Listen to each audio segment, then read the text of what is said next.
everybody just do your thing. Wake up, today's gonna be a good day. Wake up, today's gonna be a good day. Wake up, today's gonna be a good day. Wake up, today's gonna be a good day. 안녕하세요, 명상의 시간입니다. 어제는 전체적으로 조금 하락을 했죠. 나스닥 기준으로 마이너스 0.85 하락을 했네요. 국장도 오늘 흘러내리고 있습니다. 코스피도 그렇고 코스닥도 그렇고 다 마이너스 1% 이상 되는데 어닝 시즌의 경기 침체를 걱정하는 분위기가 형성이 되고 있는 것 같습니다. 전체적으로 실적들은 그렇게 나쁘지 않은데 조금 뒤에 테슬라하고 IBM 실적 잠깐만 두 개만 살펴볼게요. 달러는 다시 상승을 했고 아직은 지켜봐야 하는 상황인 것 같습니다.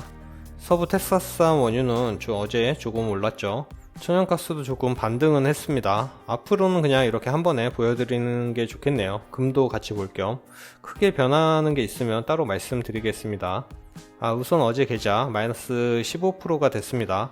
거의 변화가 없죠. 매수는 어제 하나도 안 했습니다. 그럼 IBM하고 테슬라 실적 잠깐 보면요, IBM은 3분기 매출이 6% 증가를 했습니다.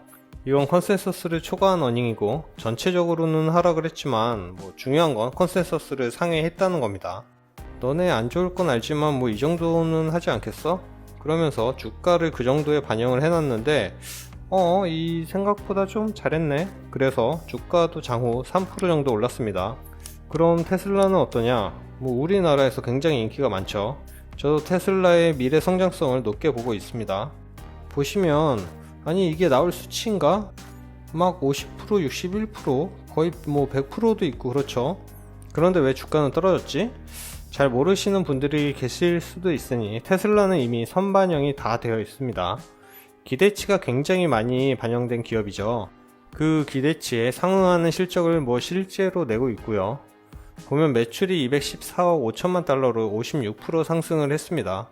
생산을 36만 5,923대를 했고 34만 3,830대를 고객에게 인도했습니다. 그런데 테슬라는 기대치가 많이 반영된 회사라서 PER이 어제 종가 기준으로 거의 80배입니다. 그래서 공매도의 타겟 1순위죠. 얼마 전에는 애플이 1위로 올라왔었는데 하여튼 장후에 마이너스 6% 가까이 빠졌습니다. 테슬라는 미래를 보고 투자를 해야 하는 기업이죠. 단기적으로 보시고 투자를 하시면 굉장히 마음이 힘드실 수 있습니다. 경기 침체를 조심스럽게 예상하는 분위기를 말씀드리면 이건 미국 중고차 시세인데 급락을 했죠. 중고차의 시세가 떨어진다는 건 경기 침체가 굉장히 가까이 오고 있다는 게 느껴지죠. 그리고 미국 주택시장이 이제서야 안 좋아지고 있습니다. 30년 모기지 이자율이 거의 7%가 됐습니다. 이건 2002년 4월 이후 최고치고 밑에 거는 주택 소유에 대한 비용이 얼마나 심각하게 상승하고 있는지를 보여줍니다. 그리고 NAHB에서 이건 주택시장 조사하는 겁니다.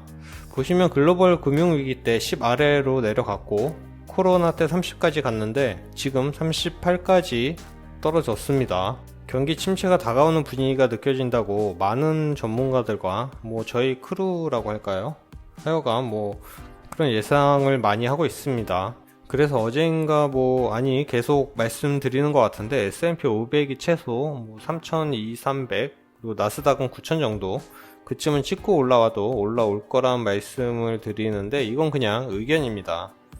그래서 11월에 연준의 금리 인상을 75bp 예상하죠. 그런데 이게 문제가 너무 급격하게 올려서 채권 시장이 영국하고 똑같이 될 수 있다는 이야기가 많이 나오고 있습니다. 영국이야 헛발질을 했지만 미국이야 기축통화국이라서 보시면 10년물을 보통 달러하고 가장 연계해서 보죠. 근데 4.1%가 됐습니다. 2008년 7월 이후 최고치라고 합니다. 그러면 연준이 75bp 올리면 채권 금리는 적어도 4.3 이상은 되겠죠.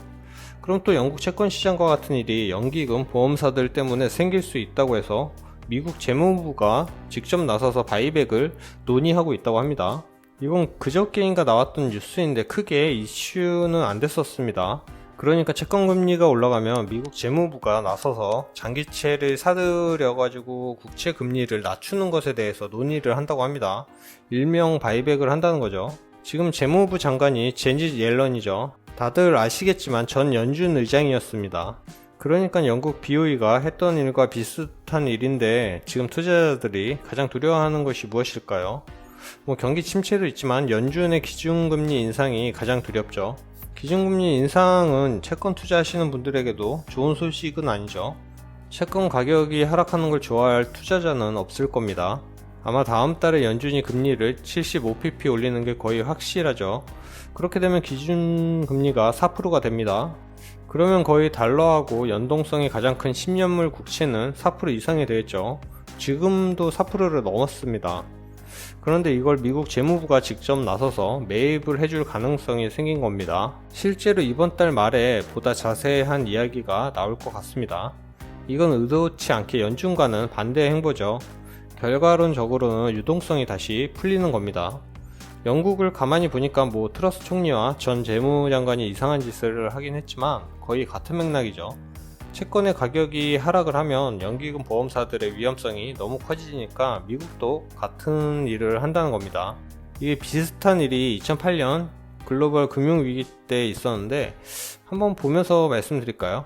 이때가 요즘 그렇게 많이 나오던 폴 볼커 때죠.